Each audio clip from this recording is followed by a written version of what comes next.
Não se compreende, mundo afora, na alguma experiência que pude por aí adquirir, como é que um país que tem a maior fronteira agrícola por explorar do planeta, um país onde no mesmo dia podem se produzir culturas de latitudes temperadas, como o trigo, o centeio, a cevada, ou culturas de clima tropical, como a uva, como o milho, como o feijão, ou culturas de cerrado, desenvolvidas já pela Embrapa, como a soja, que faz a pujança de parte importante da economia rural brasileira. Na mesma data, um país que tem o Amapá para além no hemisfério norte, e já se apruma para os confins do Polo Sul, quando nos aproximamos das fronteiras meridionais do nosso país. Como se explica que um país, e por aí afora se pergunta, e a não ser uma certa inconsequência política tradicional das elites dirigentes, e não faço isso para mencionar individualmente ninguém, tal é a emoção especial que sinto nessa ocasião solene para mim, que venho à tribuna, que já foi de Nabuco, para mencionar qual é o sentido, para além de gratidão e compromisso, da minha militância junto a vossas excelências, senhoras deputadas, senhores deputados. Como se explica que um país autossuficiente em petróleo, um país que tem a matriz energética mais limpa e barata do planeta e ainda não exauriu sequer metade do seu potencial hidráulico, um país que imediatamente à sucessão de uma crise nesse padrão de consumo insustentável que é a civilização do petróleo, rapidamente, seja nos pioneiros do etanol, seja agora pelo biodiesel de diversas oleaginosas, não só produz para si, mas oferece um sinal para o mundo de alternativas, de mais do que uma alternativa de combustível, uma alternativa de um outro modo de tratar a natureza, que já não aguenta mais a inconsequência do ser humano movido a egoísmo, a lucro de curto prazo, e a nosso planeta, por isto, dá sinais de uma agonia que tem que ser interrompida gravemente, menos por pequenos esparadrapos e curativos e mais por uma atitude cultural que remova da cabeça das novas gerações esta percepção equivocada que cresce no mundo e no Brasil de que felicidade não é uma consequência de um estado de espírito pleno,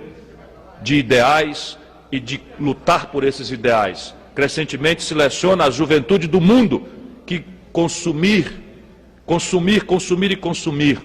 é que é a referência moderna de felicidade. Como se compreende, pergunta-se mundo afora, que um país que tem a maior biodiversidade na fronteira nacional do planeta, que tem mais de 17% da água doce disponível, potável do planeta, um país que tem 8.500 quilômetros de costa,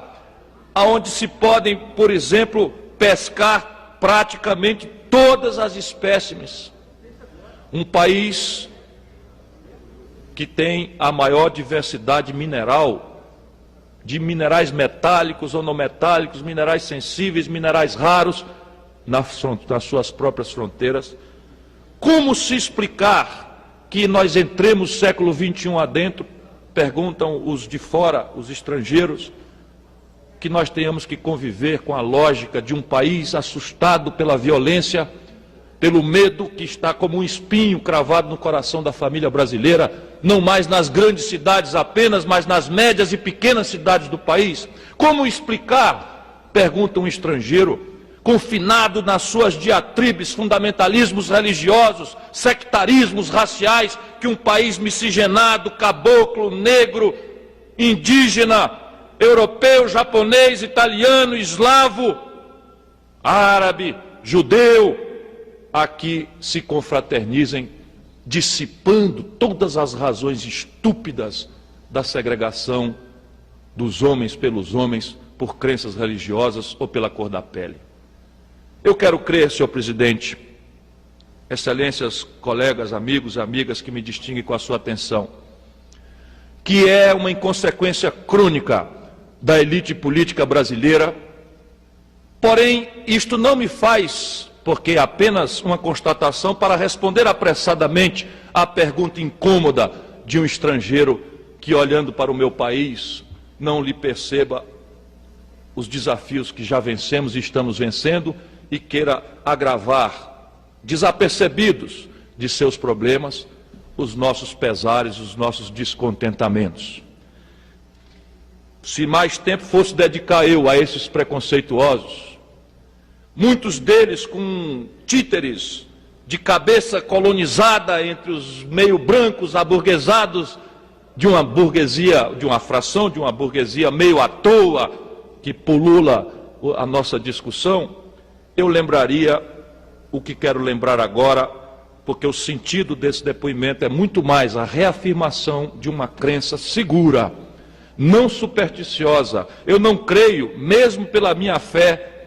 que nós vamos receber de Deus a solução dos nossos problemas. Mesmo por humildade, porque se nós queremos ocupar a Deus, para os que têm fé,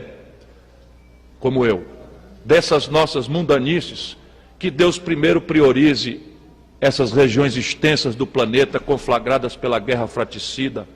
pela morte de crianças pisoteando minas, ou pela fome combinada com a AIDS que devasta o continente africano, desafiando a própria compreensão de que há inteligência no ser humano quando há tanta opulência nessa entrada de século XXI. Senhor presidente, não posso ser pessimista, apenas sou, creio, como todos aqui, realista na percepção dos problemas e apenas os elenco como pistas para afirmar logo que não é verdade que o Brasil tenha fracassado. Agora a nova moda é afirmar que o Brasil está perdendo um tal bonde da história. E ainda que haja razão sobrada em qualquer brasileiro impaciente, como eu, agora mais maduro, agora um pouco mais sereno,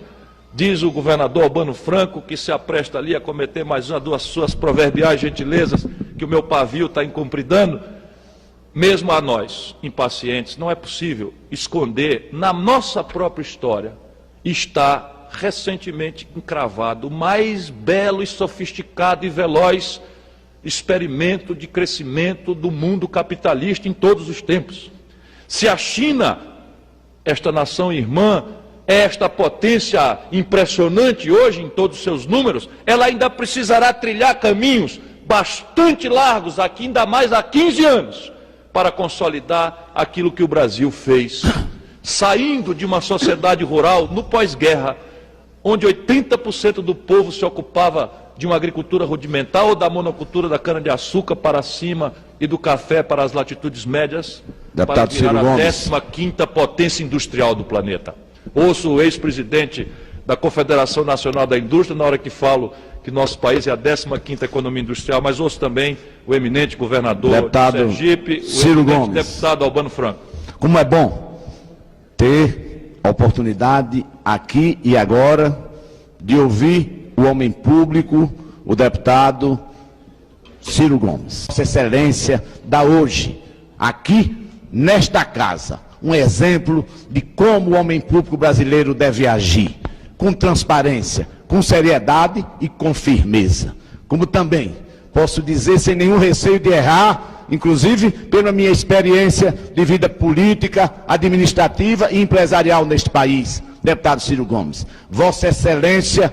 proporciona aqui hoje a todos nós uma verdadeira aula dos problemas brasileiros atuais que todos nós estamos a enfrentar. E posso dizer também, neste instante, deputado Ciro Gomes, que Vossa Excelência é hoje uma referência nesta casa e no país. Hoje, quando se discutem os principais problemas, as questões mais polêmicas e complexas, eu ouço os meus colegas aqui dizerem: vamos conversar, vamos ouvir o que pensa o deputado Ciro Gomes. Então, eu que tenho tido a oportunidade e o privilégio de conviver com Vossa Excelência aqui nesta casa, peço que Deus continue a iluminar Vossa Excelência, principalmente com as características autênticas que Vossa Excelência possui em toda a sua história de vida, porque Vossa Excelência hoje é um exemplo de homem público para o país. São homens como Ciro Gomes que esta casa precisa. Realmente eu quero me associar às palavras maravilhosas que Vossa Excelência. E dizer que cada vez mais,